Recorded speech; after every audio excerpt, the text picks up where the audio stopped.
We're going to go ahead and push in the release tab. There's 3 release tabs. I'm going to go ahead and release the last one. We're just going to let this hang here for now. We're going to remove the side cover. There's a plastic tool.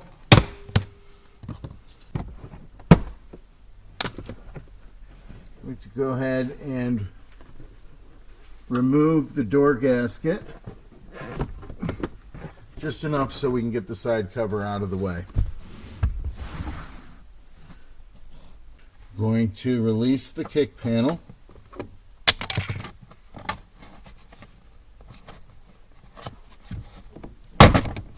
By pulling outward.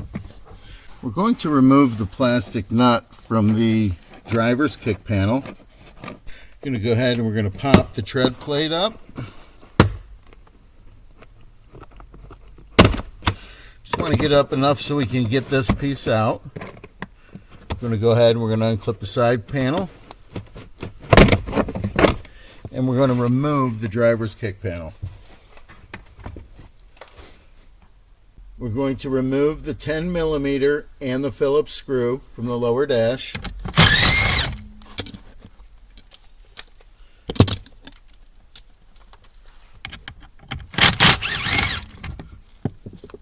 And we can go ahead and we can get the lower dash out of the way.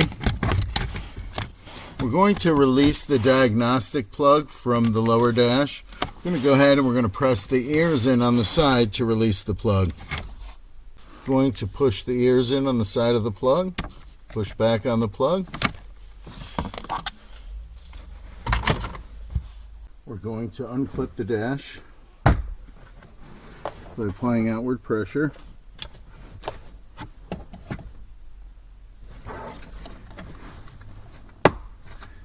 We're going to hold the airbag. At the back of the panel, remove the push clip and unplug the plugs. We're going to remove the push clip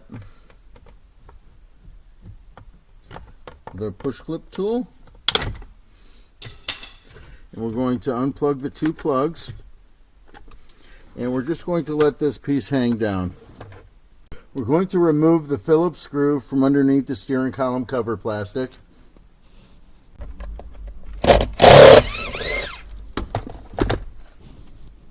Going to unlock the steering wheel.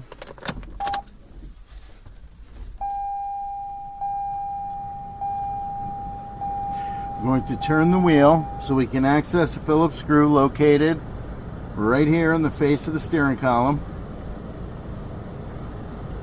We're going to remove the Phillips screw located here, and there's also a Phillips screw on the opposite side. We're going to pull both Phillips screws.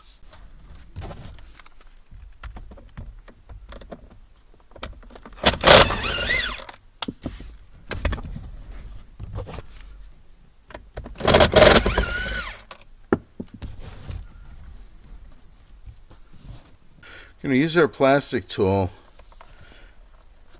to create a gap. I'm going to turn the wheel to the opposite side, and we're going to use our plastic tool to create a gap on this side. Same way. Going to go ahead, we're going to create a gap on this side also with our plastic tool.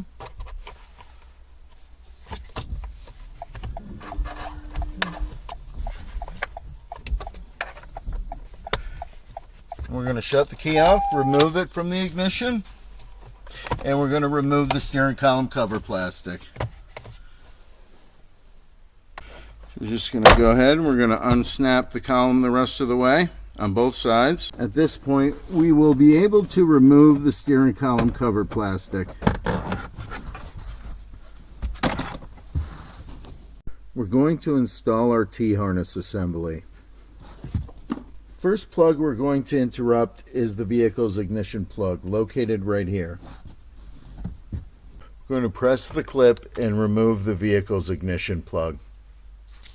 We're going to locate our 8-pin ignition plug on our T-harness. We're going to go ahead and we're going to isolate the plug and the wire from the T-harness. Going to untangle the T-harness so we just have this wire. We're going to come up around the back side of this bar here that goes down to the airbag, and we're going to bring it around, and we're going to go ahead and we're going to plug the harness that we unplugged from the vehicle's ignition switch into our T-harness. We're going to make sure the plug clicks and locks. We're now going to plug the ignition switch plug from the T-harness back into the ignition switch. We're going to make sure it clicks and locks. We're going to be locating 3 plugs at the BCM.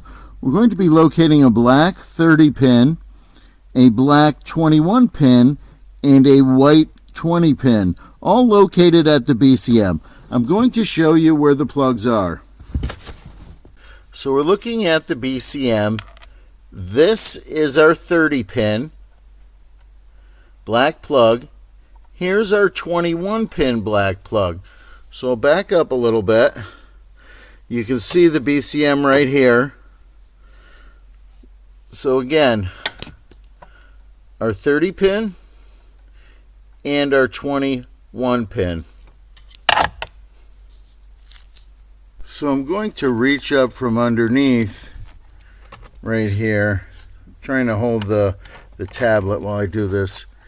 And I'm just going to go ahead and I'm going to remove the 21 pin plug. I'm going to show you exactly where it came out of.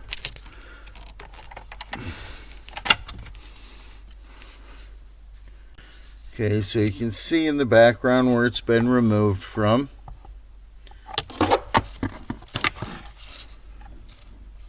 So we're looking at right here, right there on the BCM.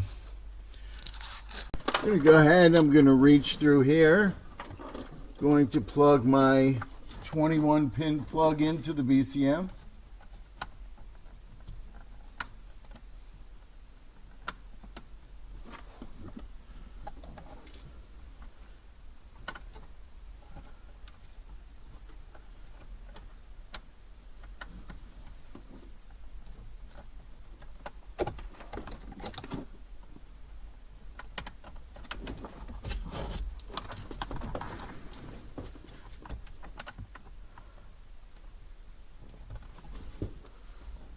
I'm going to go ahead and I'm going to push it in, make sure it clicks and locks.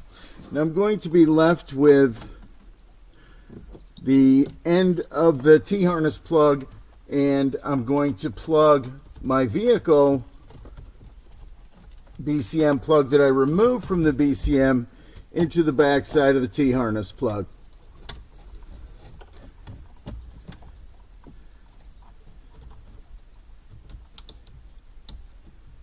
Make sure it clicks and locks. Now I'm going to do the plug directly above it, the 30 pin. I'm going to go ahead, I'm going to reach through here. I'm going to go ahead and unplug the BCM plug. Use a screwdriver to push the clip in. And I'm going to go ahead and remove the plug.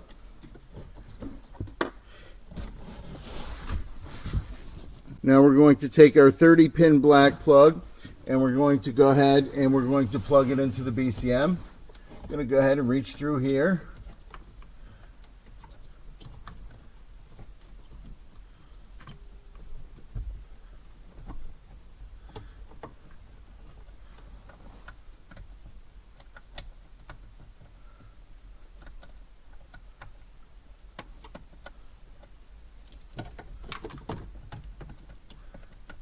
Okay, I've got the plug started. I've got the plug locked in. So we're going to be having our 30 pin plug that we removed from the BCM. We're going to want to plug it into the other side of the T-harness. I'm going to go ahead and plug it in, and then I'll give you a close-up, the best picture that I can.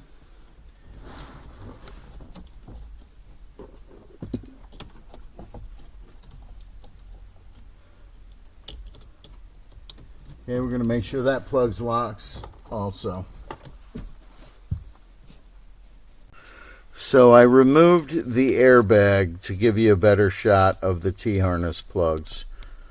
Here is the 30 pin, and here is the 21 pin. If you look at the instructions that I showed in the previous video clips, you'll see they're right where the instruction guide says they're located. You can remove the airbag, but you don't have to. I just did it so I could give you a better shot of the T-harness plugs. Here's the OEM plugs that plugged into the BCM going into the back of the T-harness, and here are the two T-harness plugs at the BCM. So the next plug we're going to be working with is the white plug here on the BCM. So I'll back up a little bit. So we're going to be interrupting the white plug. So I'm basically going to do the same thing. I'm going to go ahead and push the release clip and remove the white plug. You see it right there. And we're going to locate our 30 pin white plug. We're going to go ahead and we're going to plug the white plug in to the T-harness first, and now we'll be left with our BCM plug that we're going to go ahead and we're going to plug in the BCM. So it's a little tight. There's a bar right in the way, but it's not too bad to get in here. You can use our finger from the bottom also. Want to make sure we plug in the plugs without using any force. So we got the plug in, we're going to just push it in and lock it. So our three plugs are done. We're going to go ahead, we're going to make these wires the same length, and we're going to put a zip tie right around here. We're going to try to keep things manageable so we don't have a big mess of wires at the end. So our harness has a ground ring. We're going to go ahead and we're going to locate a point to ground our ring. Where we're going to ground it, we're going to go ahead and we're going to ground it either here on this end of this bar, or you can do it here on this end of the bar. So we're going to go ahead and we're going to apply our ground. We're going to remove the 10mm screw.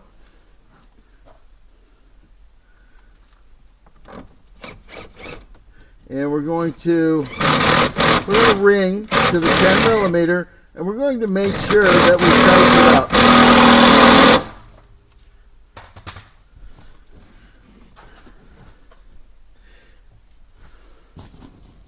At this point, we're ready to pair our module. We're going to locate the program button on the top of the module. We're going to hold the program button down while we plug in the 6-pin power plug. When we do that, the 3 LEDs on the module will begin to cycle. There's a red, a blue, and a yellow LED. We're going to want to release the button when the blue LED is illuminated. So we're going to go ahead, we're going to hold the button, plug in the 6-pin. When the blue LED illuminates, release the button. If we don't release it in time, we can unplug the plug and redo it.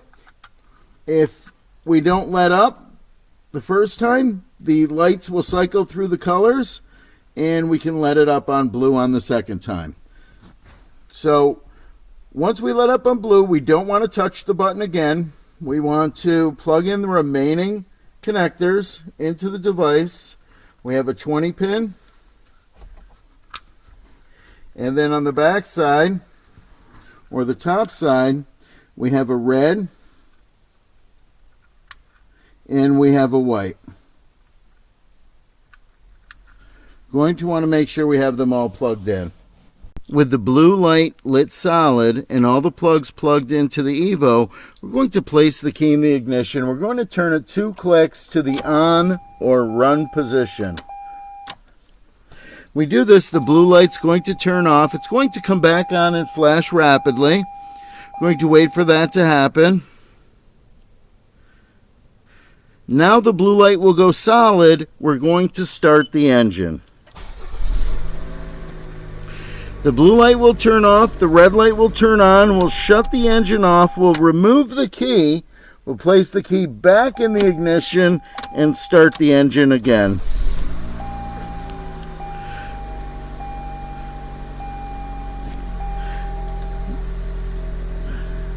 The red light will come on, the yellow light will come on, the lights will start cycling. We'll now shut the key off, remove it from the ignition. We're going to go ahead and we're going to put the module on the FlashLink programmer and run the decryptor process. We're going to unplug the module and bring it to the computer. We're going to unplug the 20 pin. Going to unplug the white, the red, and the 6-pin power plug. Going to go ahead and go to the computer. So we have the FlashLink Manager up and running on our Windows 10 PC. We're going to go ahead and we're going to plug our module into our FlashLink programmer. We plug the module in. The FlashLink will detect the module. Now, if you don't know where to get the FlashLink Manager program, look in the description for this video for the link for the FlashLink Manager download and for the instructional video on how to install and use the FlashLink Manager. So our screen is up and loaded. We want to make sure we're in Pro mode. Up here, there's a gear cog for the settings. We want to make sure that we are in Pro mode. I don't do any programming in Wizard mode. If you're entering vehicle-specific information, you're in Wizard mode and you want to switch to Pro mode immediately. Once you're in Pro mode, you're going to go to the Decryptor tab. You're going to click the Decryptor tab. The screen will change. We're going to scroll down. We're going to click the Send Data tab. Now we're going to wait while the key codes for the module are decrypted by the Fortin server. When everything's ready, the server will load the module. Process can take several minutes. There's no set time limit.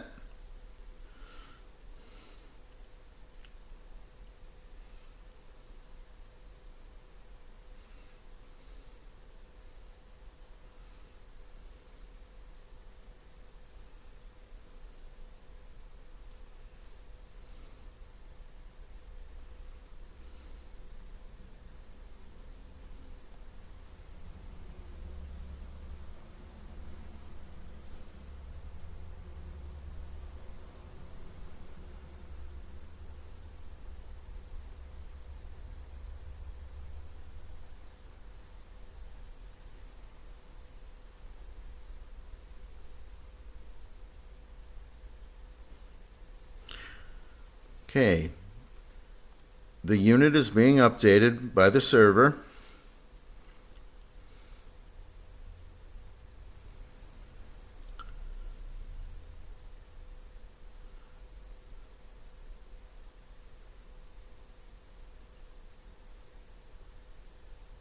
We're going to wait until we have an indication that the decryptor process is complete.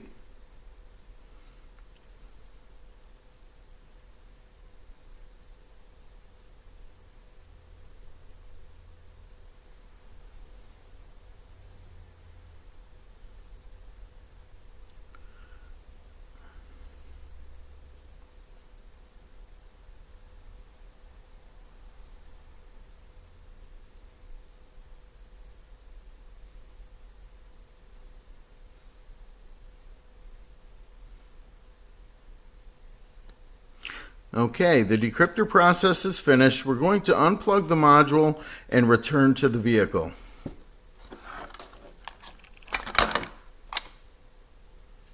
Now we're back in the vehicle. We're going to plug the module in. We're not going to hold any buttons. Just going to plug in the 6-pin first. Going to plug in the 20 pin. We're going to plug in the white plug. And we're going to plug in our red plug. We can test our remote starter. At this point, we can test remote starting. We can lock the doors 3 times.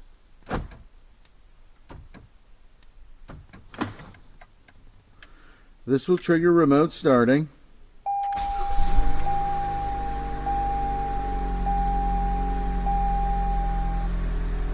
Now we can go ahead and we can shut the engine off by pressing the brake pedal and holding it.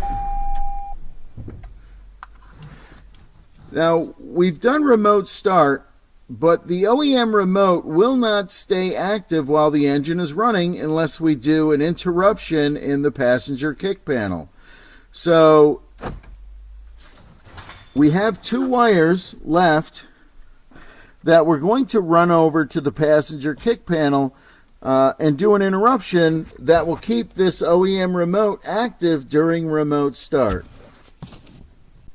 If you're using an aftermarket remote, or you're going to get in the vehicle by putting the key in the door lock and turning it and manually unlocking the doors, then you don't need to do the TPMS interruption. If you want to keep this remote active while the engine is running during remote start, you must follow the steps in this video and complete the TPMS interruption on the passenger side of the vehicle. So in order to keep the OEM remote active, we're going to have to run these wires over to the passenger kick panel. We're going to go ahead, we're going to remove this panel by the gas pedal. So give us a little bit more room. We're going to route our wires under the dash where we're not going to have any interference from any moving parts. We're going to stay away from sharp metal edges, and we're going to run the wires through this spot right here where we removed the side panel over to the passenger side of the vehicle. Okay, so we have our twisted pair of wires going through the opening. We're going to go around to the passenger side. Well, we're on the passenger side, and looks like we have the same type of cover panel. I'm going to go ahead and remove that. Here's our wires. Now we can get over into the passenger kick underneath the carpet from here. Okay, so we're at the passenger kick. We want to remove this plastic nut from the passenger kick. It's kind of just like the driver's side. We removed the driver's side kick. Now we're doing the passenger side. Okay, we're going to unclip the top. We're just going to pull straight out. There's a push peg that will release. Do the same thing. We're going to pop the sill plate up. Going to unclip the sill plate from the kick panel. And we're going to go ahead and we're going to remove the kick panel. Now you can just pull back the rug and run your wires underneath the rug over into the kick panel.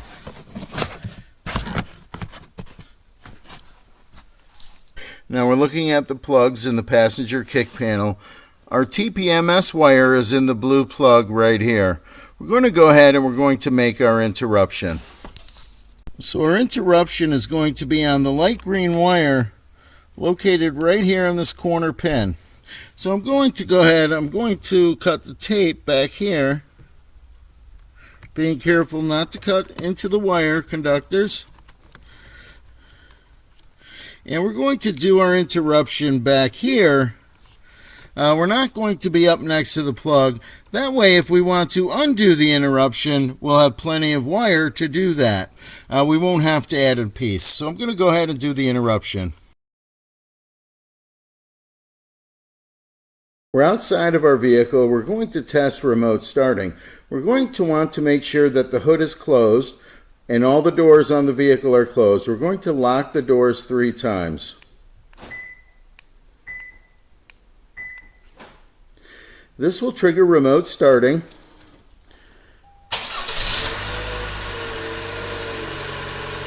Our engine run time is 15 minutes. Our remote stays functional while the engine is running. We can go ahead and we can shut the vehicle off.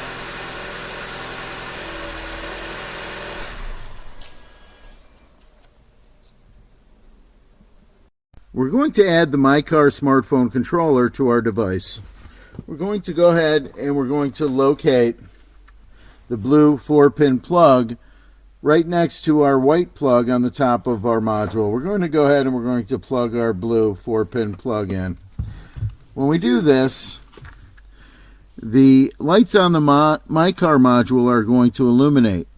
The green light indicates cellular signal. While it's blinking, it's acquiring a cell phone signal. When the light goes solid, it indicates that the signal is locked. So the green is for cellular, the red is for GPS. While they're blinking, they're acquiring a signal. When they go solid, they are locked. So we're going to go ahead, we're going to plug it in. We're going to make sure we put the correct side facing down. When we install it, we're going to try to get it up as high in the dash as we can for the best reception. Right now, I'm just going to set it on the top of the steering column. We're going to let the device acquire both cellular and GPS signals. So we have our app up and running, and we're going to go ahead and we're going to lock the doors.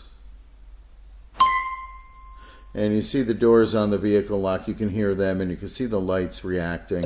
So we're going to unlock the doors. Okay, we have our doors unlocking. We're going to go ahead and we're going to start the vehicle.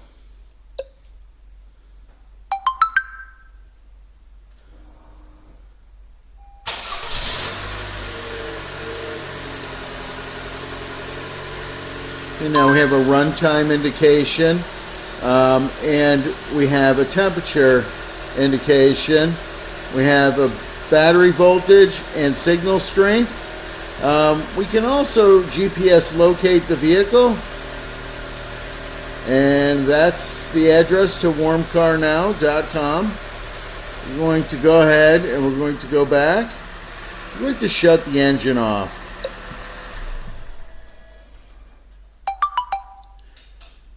So we have cellular control of locking, unlocking, and starting on our vehicle.